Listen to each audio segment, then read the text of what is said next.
So then again, we're back to the issues of judicious use of resources, especially when it comes to the national team.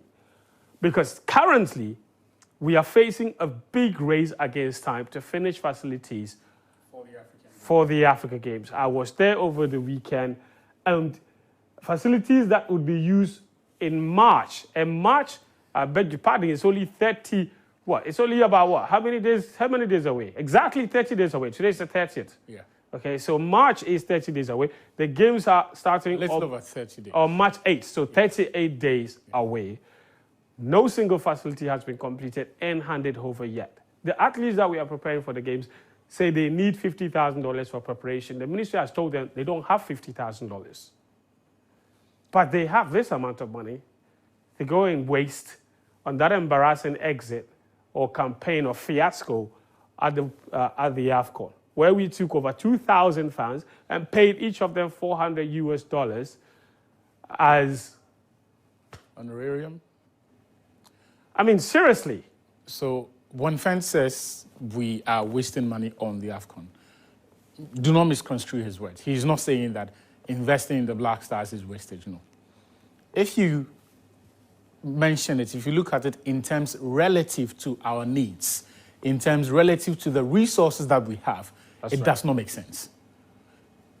If you fell from Pluto or Mars, right, and you just go wind of how Ghana spends on its national team, the Black Stars, the facilities, the luxury access, or the luxurious treatments that we give to the Black Stars, in your mind, and I'm saying that if you fell from Mars or Pluto without any consciousness of Ghana's recent history as far as performances in major tournaments are concerned, without any knowledge of the resources the country has, without any knowledge of the resources the country sets aside as its sports budgets annually. Yeah. And someone told you that this country is going to spend this much on one tournament. The conclusion you will draw is that this is a very rich country. Mm-hmm. That we are going to spend $5.4 million or we've budgeted 8.5 on one tournament. The impression that creates for the average person is that they have enough cash to blow. So they can, this is essentially will be disposable income to them, yeah. Right? Because they then have generated revenue for their capital projects, for executing of policies, development, infrastructure. Health infrastructure. So they would have all of these boxes checked. Unfortunately, we don't. Now, I'll try to explain why we see what is happening, right? In the past, and today, thanks to Drew Safo's commentary, I had to do a bit of digging and check Ghana's previous budgets and the commentary surrounding those. When Marama Ayariga returned from AFCON 2015 and he went to Parliament and said, we budgeted $4.7 million, he went to Parliament just like now because there had been a backlash from Ghanaians after a fruitless campaign to get the ministry and government and the Ghana Football Association to publicly put a name to how much the country was going to commit to the tournament. In fact, not to cut you, Mahama Ayariga infamously told the journalist to ask better questions. Yes. When he asked him about the budget. He said, let's discuss more serious issues and forget about this issue of budget. Now, a year before that, Ibrahim Sanidara, then communications director at the Ghana Football Association, had told Gary L. Smith and Dan Kweku Yeboah that the issue of the Black Stars budget was a state secret. Was this the infamous Sunday night show? On GTV. When Ghana returned from the AFCON in 2015 and Mahama Ayariga went to Parliament, he said, we spent $4.7 million, or that's how much we budgeted. And this was a year we made the final. We made the final. So after that defeat to Ivory Coast, he said, this is how much we spent in the tournament.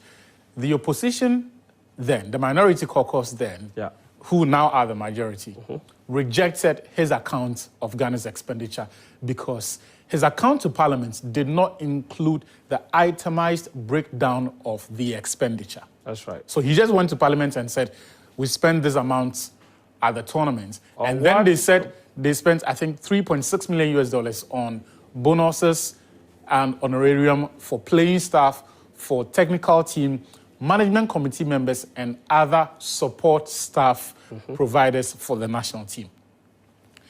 The minister did not put a name to the composition of these or this support staff providers.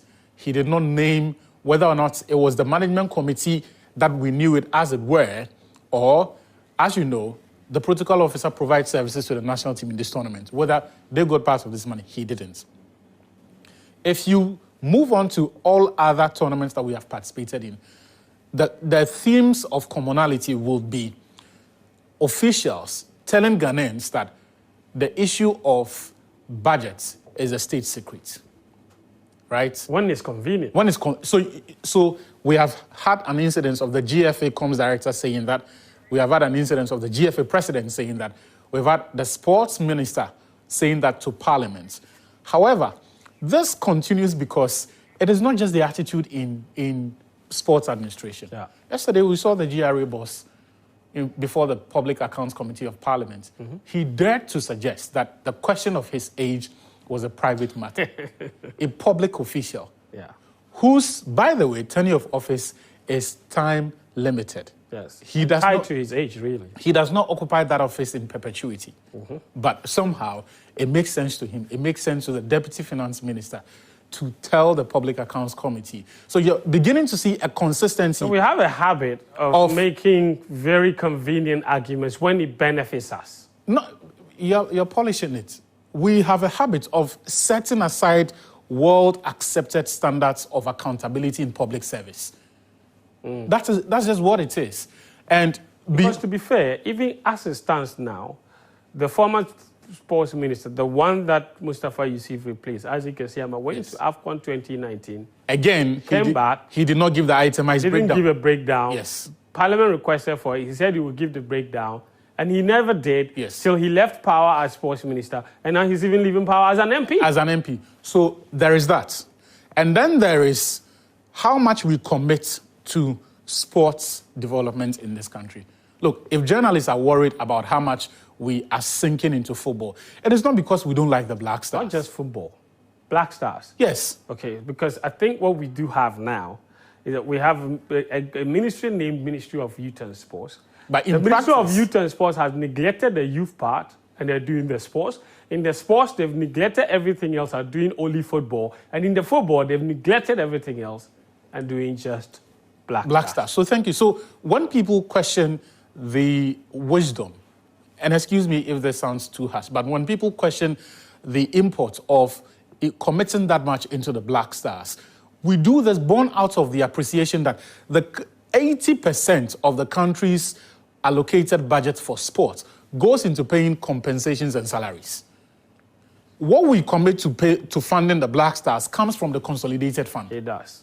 So there is no plan for revenue generation. There is no plan for sports development because the two go hand in hand. If you have a plan or if you have a policy, a document that tells you that this is what I want to do for sports. So in this year, this is what we want to do. We want to ensure that we're going back to the area where we are strengthening our college sports. So we're introducing these competitions. These competitions are going to be officiated by world accredited officials. And so let's train them. This is how much it is going to cost to train them. Now let's go into the schools. How many of the tutors there are teaching the kids with the modern principles and not obsolete ideas? This is how much it will take to do an audit, right, of the instructors at the district level. And after doing that audit, you come to the point where you now look at your resources, how much it will cost you to raise the level of the people you are paying to impart this knowledge. So you have that document in terms of what you want to do. To guide you. To guide you. Yeah. And we're talking here about just one discipline of football. Last year, the Ghana Athletics Association trained a lot of their officials. When they finished, they sent them out to their various federations. That is one federation. If you go to them and they tell you how much it costs them to do that, it will blow your mind. They will do this. And then when it's time for them to prepare a national team for tournaments, the state now says, we don't have $50,000.